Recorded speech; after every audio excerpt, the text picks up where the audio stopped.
¿Querés conocer todas las historias oscuras de Colombia? Prepárate para sorprenderte. Hoy, desenterramos 4 relatos impactantes, crímenes atroces y leyendas urbanas que, aunque poco conocidas, dejaron una huella imborrable en la memoria de quienes los vivieron. Déjanos en comentarios si tienes un caso poco conocido para contar en el canal. Sin más, comencemos. El crimen de la Escocia. Agosto de 1928. La ciudad de Medellín todavía mantenía extensas áreas rurales. La finca La Escocia estaba situada entre los barrios de La Mansión y el ya desaparecido Mayalk, donde actualmente se encuentra el Parque Bosque de Boston. Fue en ese lugar donde el mayordomo, David Vázquez, realizó un hallazgo que lo dejaría helado hasta los huesos. Intrigado por un agujero recién cubierto, Vázquez quitó la tierra y descubrió lo inesperado: la mano de un joven. El pánico lo llenó y salió corriendo a avisar a los vecinos, quienes le aconsejaron que informase de inmediato a las autoridades. El inspector Alonso Cadavid y su grupo de detectives se trasladaron de inmediato a la finca.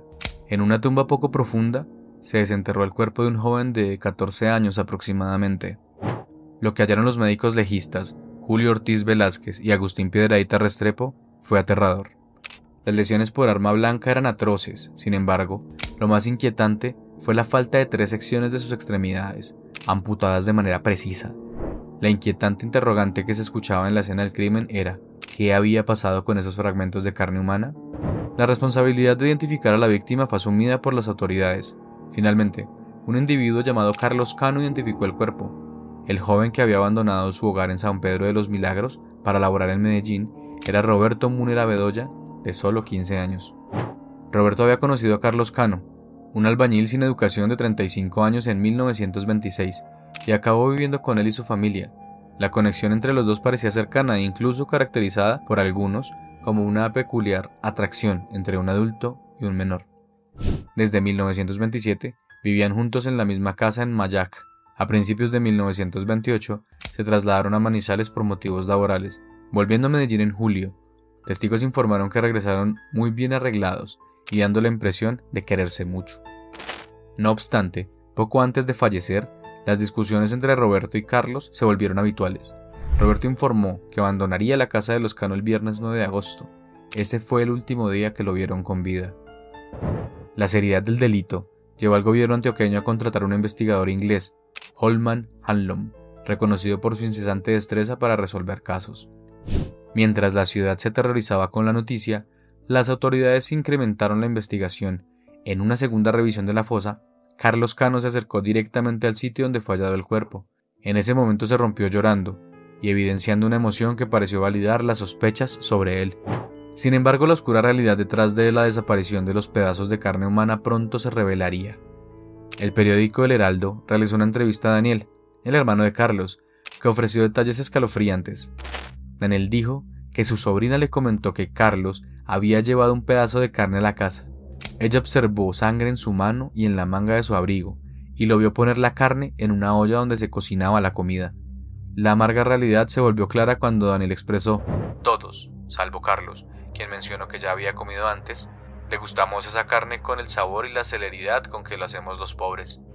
Un periodista de El Heraldo caracterizó a Carlos como una persona alegre y festiva, a pesar de la seriedad de las acusaciones. Rechazó haber consumido carne humana y puso en duda la declaración de su propio hermano. Incluso afirmó que los hombres no deben llorar ni ante la muerte de su madre. El análisis forense dio a conocer un perfil inquietante. Carlos, con poca educación, era hijo de un padre pederasta.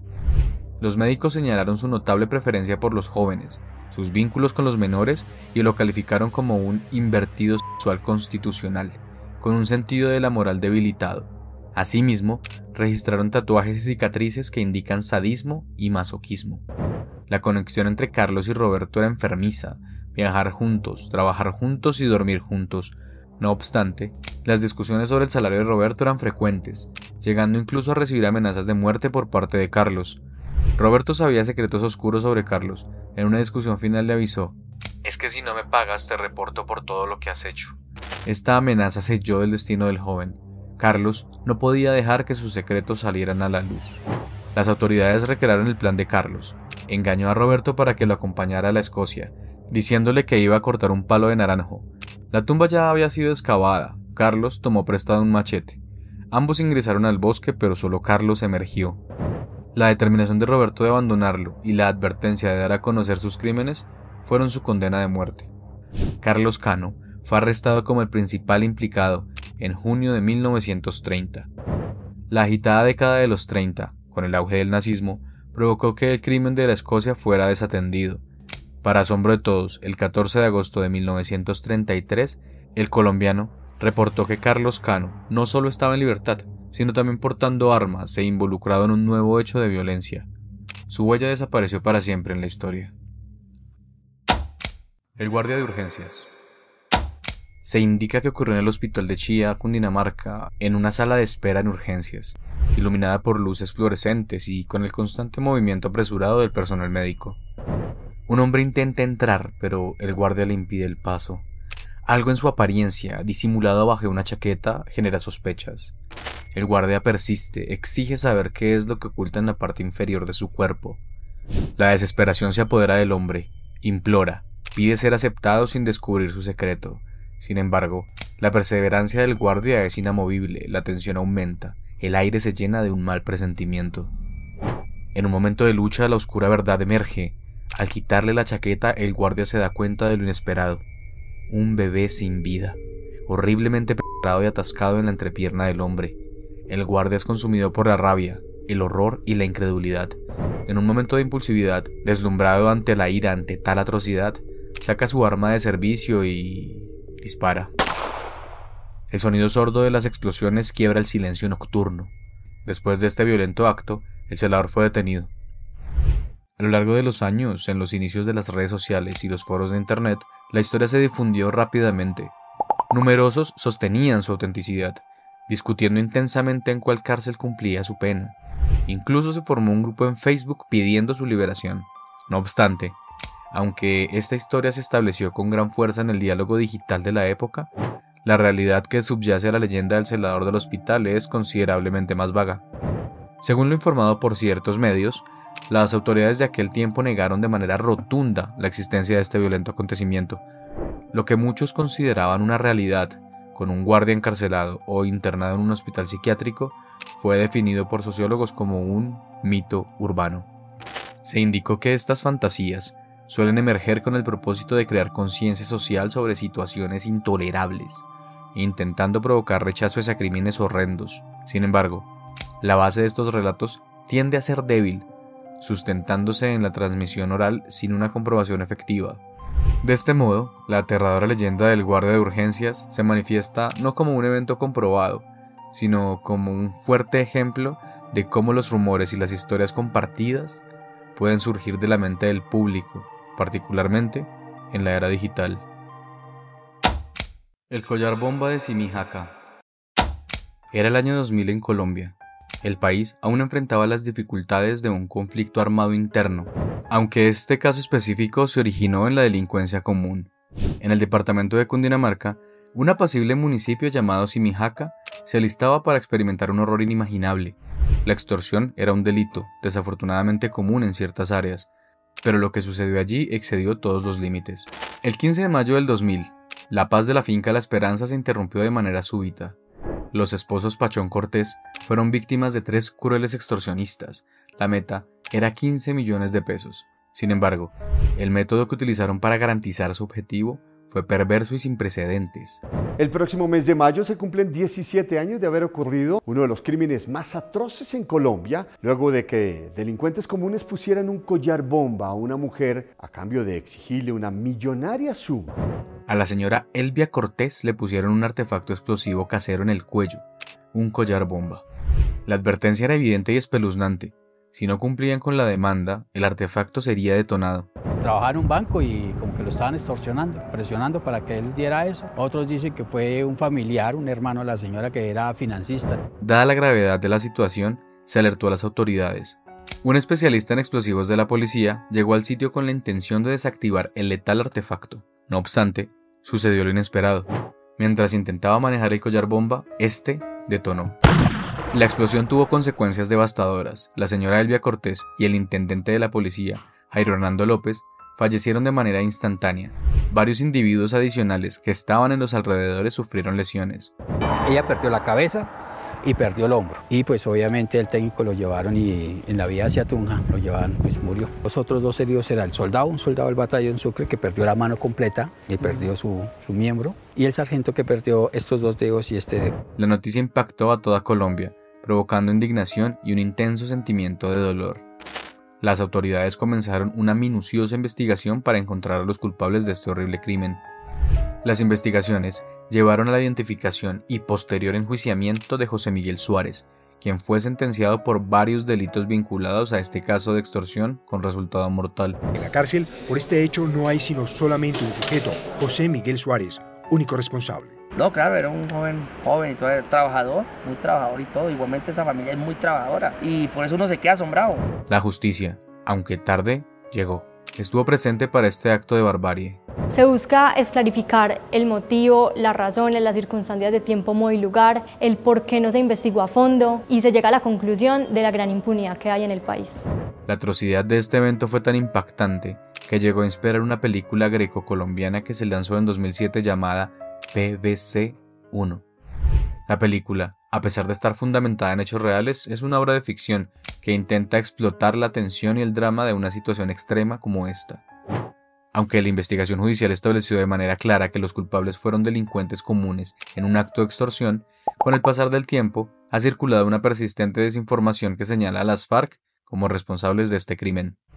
Es fundamental comprender que esta afirmación es incorrecta. Varios organismos de verificación de datos como Colombia Check han refutado de manera categórica esta información, apoyándose en fallos judiciales y las investigaciones oficiales. A esta persona la condenan por concierto para delinquir, es decir, significa que pertenecía a una organización, pero nunca se habla de que fueran las FARC. La Corte Suprema de Justicia es explícita en su fallo al indicar la naturaleza delictiva común del acontecimiento. El monstruo de los mangones. Era la década de los 60, tal vez acercándose a los 70, y un temor silencioso empezó a extenderse por las calles, especialmente entre las familias más desprotegidas. Se mencionaba un espectro, una entidad maligna conocida por un nombre aterrador, el monstruo de los mangones. El nombre no era fortuito. Los primeros rumores de esta macabra historia mencionaban a niños, mayormente habitantes de calle, cuyos cuerpos sin vida surgían en sitios desolados, frecuentemente cerca de solitarios árboles de mango que rodeaban los terrenos vacíos de una Cali que aún no se había expandido de manera exponencial como en la actualidad. Por allá por los años 60 empezaron a aparecer de los alrededores de la ciudad de Cali niños de diferentes edades, y la leyenda decía que eran niños que aparecían extremadamente pálidos. Los detalles que emergían eran inquietantes. Los informes, aunque frecuentemente informales y llenos de temor, concordaban con la brutalidad ejercida sobre las jóvenes víctimas. Se mencionaba la presencia de signos de tortura, y un detalle aterrador se repetía con frecuencia: agujas insertadas en el corazón o el tórax de los niños. Ciertos relatos, aún más macabros, mencionan la falta de órganos, alimentando las teorías más siniestras sobre la naturaleza del asesino.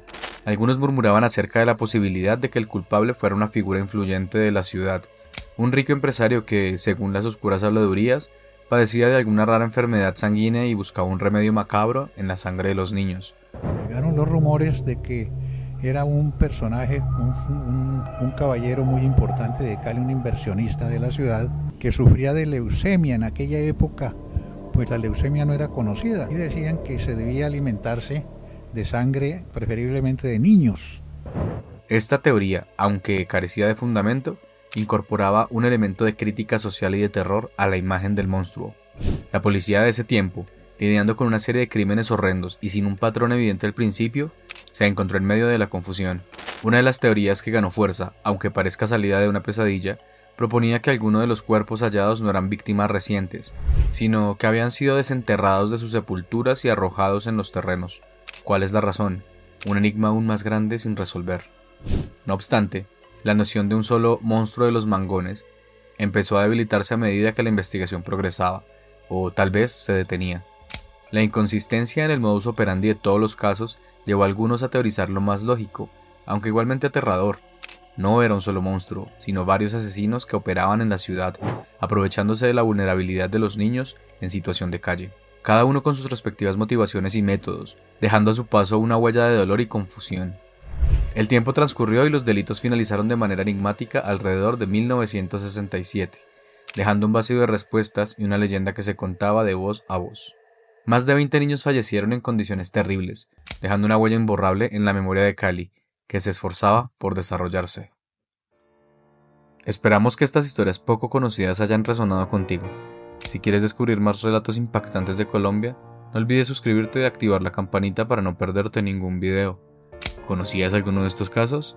Nos encantaría leer tus reacciones y teorías en los comentarios. Feliz noche.